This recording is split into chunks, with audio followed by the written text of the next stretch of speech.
Hey there, lovely people, and welcome to Messages from the Heart, where we can take some time out from the constant external noise and just take a moment to focus inward and listen to the quiet and ever-present voice of our heart. So the message for today is balance and what that means for me and various aspects of balance.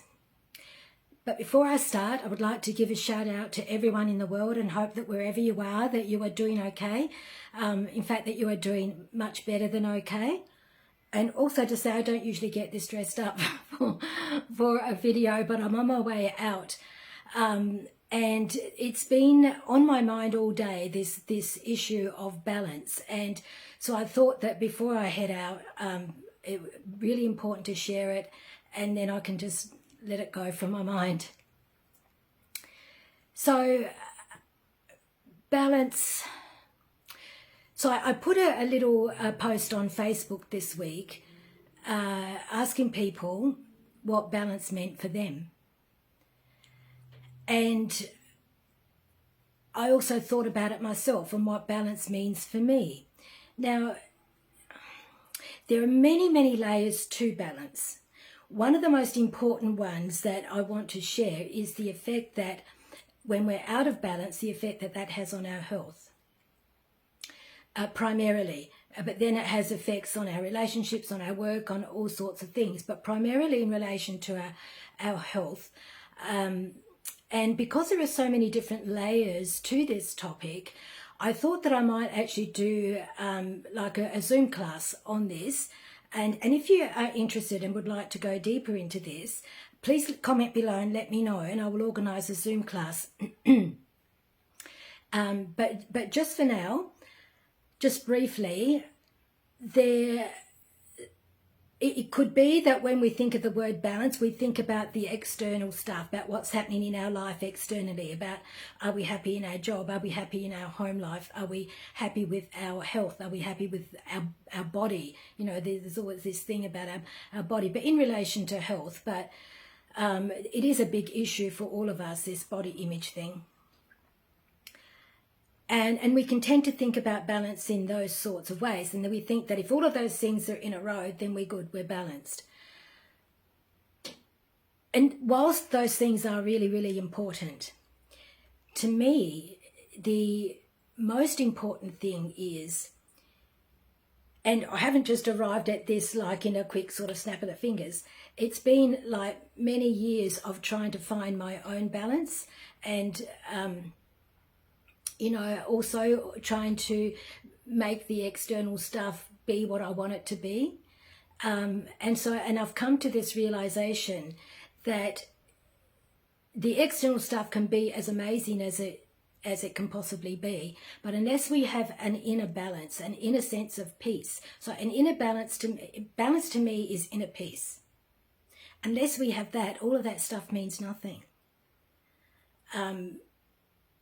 Now, I'm speaking for me, okay? So it may be different for you, but I'm speaking for me because we would still not be happy.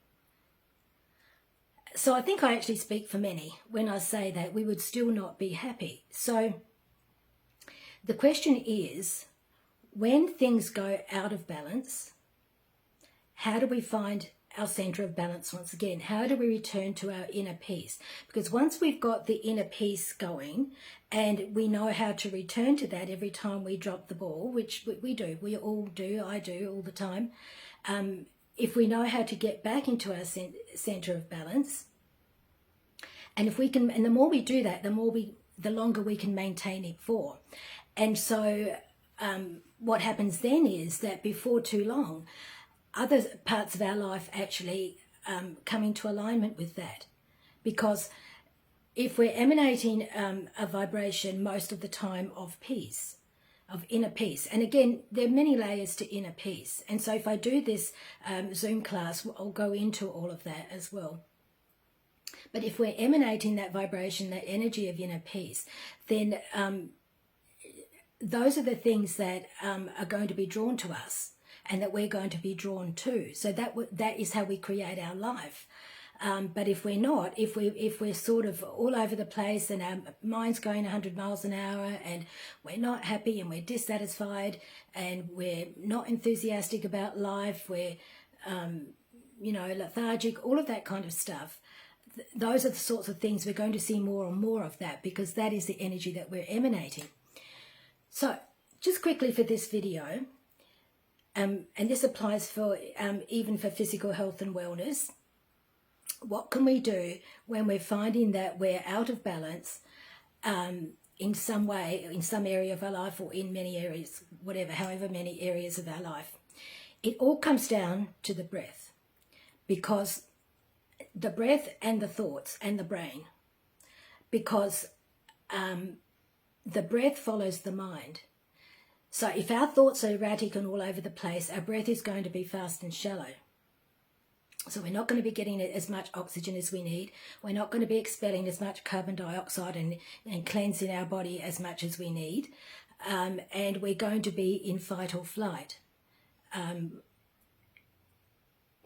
we're not going to be able to engage the parasympathetic nervous system, which is the balance of the healer, the restorer, all of that.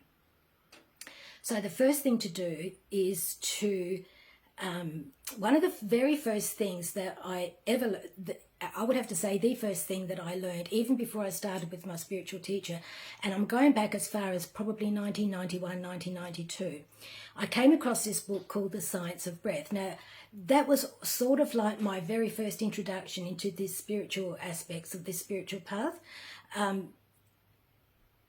My first sort of deep introduction. I mean, it was always sort of along these lines, but I was never deeply enough into it because I hadn't read the books, I hadn't come across the right people, I hadn't sort of, like I was bringing up children and life was busy.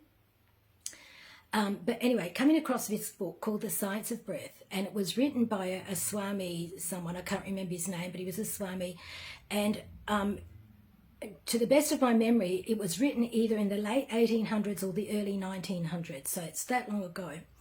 And the very first thing I learned was the importance of rhythmic breathing, and the fact, and this sort of fell in line with yoga, because I think this guy taught yoga as well, and I teach yoga as well, but that was sort of by the by. But just to say that in this book he said that yoga is the science of living, not just the asanas, which the Western world is mostly attached to. I mean, it is interrelated, but going back to the rhythmic breathing, so the very first thing is establishing a rhythm to our breathing, and once we establish a rhythm to our breathing, we establish a sort of a rhythm to our thoughts as well, but we slow the thoughts down so that we can,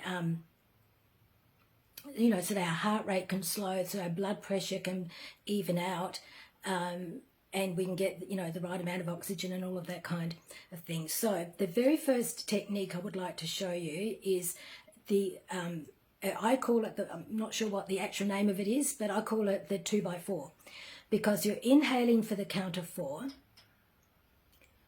holding the breath for 2, exhaling for the count of 4, and holding the breath for 2. And so this is the very first thing that I teach anybody who wishes to learn meditation or who wishes to learn about de-stressing and being calmer in life and all of that. If they're not already familiar with that, that's the very first thing that I teach. So the 2x4 breath establishes a rhythm to our breathing and slows our thoughts so that we're in harmony. It slows our heart rate. So it's inhaling for the count of 4, holding for the count of 2, exhaling for the count of 4, and holding for the count of 2.